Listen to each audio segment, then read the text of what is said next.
بسم اللہ الرحمن الرحیم۔ حضرت ابو ہریرہ کہتے ہیں کہ رسول اللہ صلی اللہ علیہ وسلم نے فرمایا، تم میں سے جب کوئی وضو کرتا ہے اور اچھی طرح وضو کرتا ہے پھر مسجد آتا ہے، اس کے گھر سے نکلنے کا سبب صرف نماز ہی ہوتی ہے تو اس کے ہر قدم کے بدلے اللہ تعالیٰ اس کا ایک درجہ بلند کرتا ہے، ایک گناہ مٹاتا ہے، یہاں تک کہ وہ مسجد میں داخل ہو جائے۔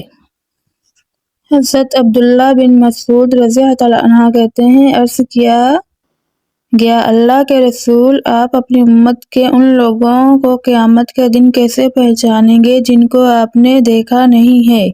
آپ صلی اللہ علیہ وسلم نے فرمایا، وضو کے اثر کی وجہ سے ان کی پیشانیاں، ہاتھ پاؤں سفید اور روشن ہوں گے۔ حضرت اسامہ بن شریک رضی اللہ عنہ کہتے ہیں کہ میں نے عربیوں کو نبی کریم صلی اللہ علیہ وسلم سے سوال کرتے دیکھا کہ فلاں معاملے میں ہم پر گناہ ہے، تو آپ صلی اللہ علیہ وسلم نے فرمایا، اللہ کے بندو، ان میں سے کسی میں بھی اللہ تعالیٰ نے گناہ نہیں رکھا سوائے اس کے کہ کوئی اپنے بھائی کی عزت سے کچھ بھی کھیلے، تو دراصل یہی گناہ ہے۔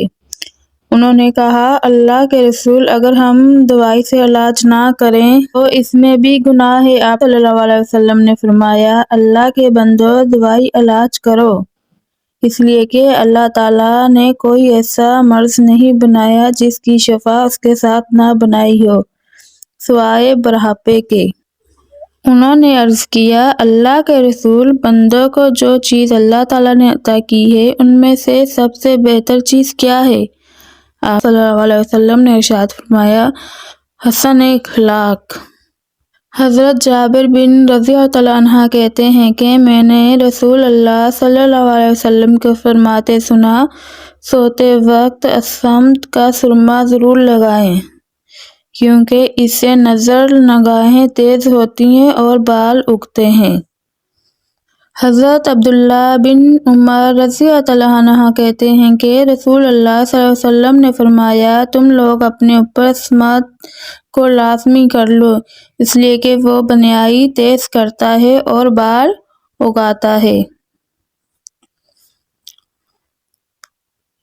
واضحۃ الصمت ایک پتھر ہے، اصفہان، ایران میں پایا جاتا ہے، اس سے تیار کردہ سرما بہتر اور مفید ہے۔